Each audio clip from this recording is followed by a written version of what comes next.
નમસ્કાર મિત્રો દેશમાં એક તરફ ગાયને રાષ્ટ્રમાતા જાહેર કરવાની મુહિમ ચાલી રહી છે. કોઈ રાજ્ય તો રાજ્યમાતા જાહેર પણ કરી દે છે, પરંતુ ગુજરાતમાં શું સ્થિતિ છે? ગૌચરની જમીન શું કહે છે? વિપક્ષના નેતાઓ કહેતા હોય છે કે ગૌચરની જમીન પર દબાણ છે, આ જગ્યાએ દબાણ છે, ફલાણી જગ્યાએ દબાણ છે, પરંતુ ચોપડે ચડેલી કેટલી જગ્યાઓ છે કે જ્યાં દબાણ છે અને માલધારીઓ વેદના ઠાલવતા હોય છે, તેમાં કેટલો દમ છે? વિધાનસભામાં ધારાસભ્યોએ સવાલ પૂછ્યા હતા અને તમે જુઓ, સાંભળો કે અલગ અલગ તાલુકામાં, અલગ અલગ જિલ્લામાં કેટલું દબાણ છે ગૌચરની જમીન પર. સૌથી પહેલા અમદાવાદ છે. અમદાવાદમાં તમે જોશો તો તમને દસક્રોઈ છે, તો એના નાંદેજ છે, વાંચ છે.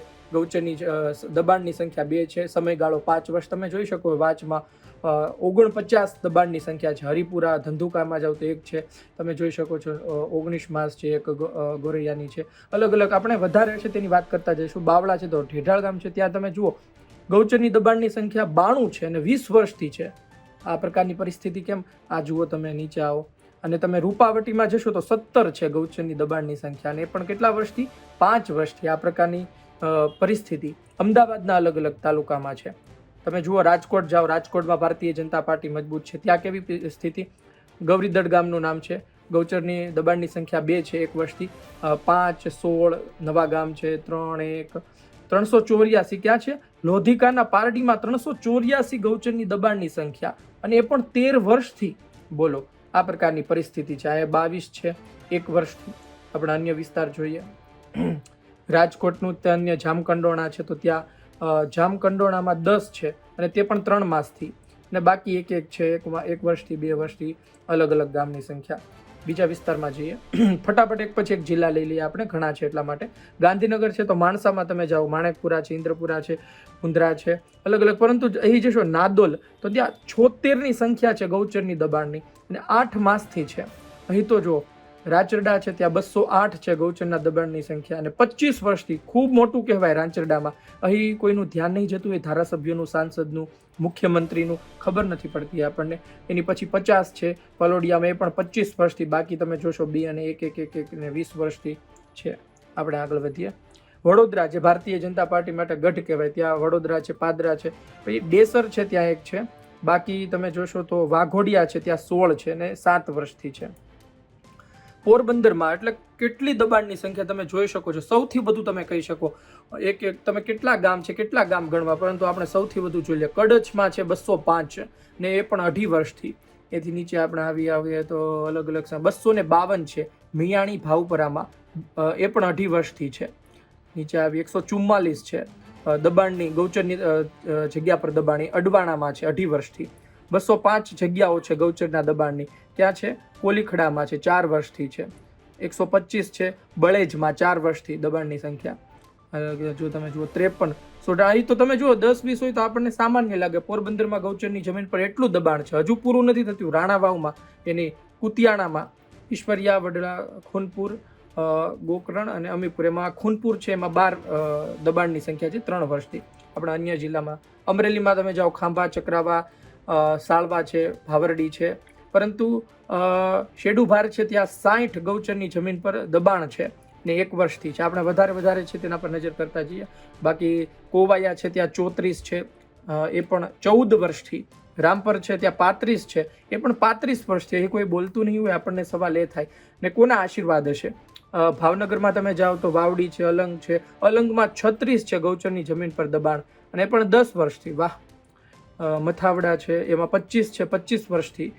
બુઢણામાં જાઓ તો 49 ગૌચરની જમીન પર દબાણ છે, એ પણ 26 વર્ષથી. અને કાનપરમાં જાઓ તો 28 ગૌચરના દબાણ છે, અને એ પણ 1 વર્ષ અને 4 માસથી. ચૂડામાં તમે જોઈ શકો છો 1 છે. આગળ વધીએ તો દાહોદમાં તમે જોઈ શકો છો, ઉચવાણિયામાં 15 છે અને કદવાલમાં 11 છે 1 વર્ષથી. ભરૂચમાં તમે જોઈ શકો છો, ખરજ છે, ઘોડાદરા છે, કોઠી વાંત્રસા છે, એ પણ તમે પછી 38-39 વર્ષથી. એ પણ સામાન્ય નથી. તમે કચ્છના ભુજમાં જશો, માનકુવા છે, જ્યાં 11ની સંખ્યા છે, કોટડા છે 1 છે, નાગોર છે, જ્યાં 18 છે. આ પ્રકારની સંખ્યાઓ જોવા મળી રહી છે, તમે વાંચી શકો છો. આણંદમાં જશો તો ત્યાં રાહલતાવ છે, જોળ છે, બોરિયા છે. ઓહો, અહીં તમે જોળમાં જશો તો 199 ગૌચરની જગ્યા છે, ત્યાં 199 દબાણ છે 5 વર્ષથી. અને બામણ ગામમાં તો 294 દબાણ છે 10 વર્ષથી. આગળ વધીએ. ખેડામાં ભૂમેલ છે, કનેરા છે, કલોલી છે, મહીસા છે.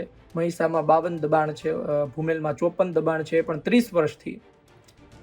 બોટાદમાં આવીએ તો બરવાળા છે, ત્યાં 13 છે, રેફડામાં રોજીદા છે, માડવધાર છે, મેઘવડિયા છે, રાણપુર છે. મેઘવડિયામાં 32 છે, એ પણ 2 વર્ષથી. મહીસાગરમાં અરીઠામાં તમને દબાણ જોવા મળશે, 7ની સંખ્યા છે, 13 વર્ષથી. પંચમહાલમાં દુણિયા છે, મોજરી છે, દેલોદ છે કે દબાણની સંખ્યા જોવા મળી રહી છે. મોરબીમાં જશો તો લાલપરમાં 13 છે અને સમયગાળો 1 વર્ષથી છે. ને નવા અમરાપર છે, ત્યાં 70 ગૌચરની જમીન પર દબાણ છે, 25 વર્ષથી છે.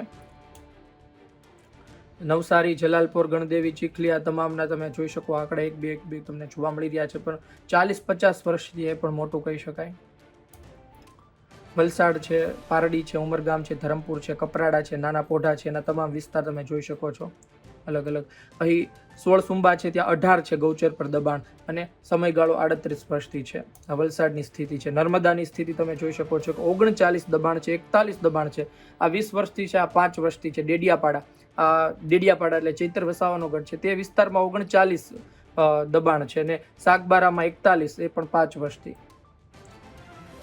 કોણિયોલ છે, ત્યાં 37 છે અને લક્ષ્મીપુરામાં 1 છે સાબરકાંઠાના. અને છેલ્લું છોટાઉદેપુર, જે માહિતી મળી છે ત્યાં 31/12/2025ની સ્થિતિ છોટાઉદેપુર જિલ્લાના કોઈ પણ તાલુકાના ગામોમાં ગૌચરના જમીનમાં દબાણ થયેલ નથી. એટલે કે કહેવાનો અર્થ એ છે કે પોરબંદરમાં તો તમે જોયું ને ઘણી જગ્યાએ તો 250 થી ઉપર 250 થી પણ ઉપર આપણે ગૌચરની જમીન પર દબાણ જોયા. ભારતીય જનતા પાર્ટી હિન્દુ ધર્મની વાત કરતી હોય છે, ગાયોની વાત કરતી હોય છે અને અન્ય પણ ઘણા સામાજિક આગેવાનો હોય, રાજકીય આગેવાનો હોય, વાતો કરતા હોય છે. પરંતુ આ ગૌચરની જમીન પર દબાણ છે, ચોપડે નોંધાયેલું છે. હજુ પણ એવી જમીનો છે કે જેનું દબાણ ચોપડે નોંધાયેલું નથી. આ પ્રકારની પરિસ્થિતિમાં માલધારીઓ ક્યાં જશે અને પછી અલગ અલગ કિસ્સાઓ સામે આવે છે, તેનો જવાબદાર કોને ગણવા? શું આ પ્રકારની જમીનો સરકાર ખાલી કરાવી શકશે? જવાબદાર અધિકારીઓ ખાલી કરાવી શકશે? અને આ તમામ પર શું રાજકીય આશીર્વાદ હોય છે? નેતાઓની પણ જમીનો પાછી આ પ્રકારની હોય છે. ખેર, સમય સમાચાર સામે આવતા રહેશે, પરંતુ ચોપડે ચડેલી નોંધાયેલી ગૌચરની જમીન પર દબાણના આંકડા ચોંકાવનારા હતા. આ જ કારણોસર આપની સાથે શેર કરવા જરૂરી હતા. આપનું શું કહેવું છે કોમેન્ટ બોક્સમાં જરૂરથી જણાવજો. શું આ તમામ પરિસ્થિતિ વચ્ચે ગાયને રાષ્ટ્રમાતા જાહેર કરવાની વાત છે, રાજ્ય માતા જાહેર કરવાની વાત છે, તો પહેલા આ બધું સાફ ન કરાવવું જોઈએ? આપનો અભિપ્રાય લખજો. ધન્યવાદ.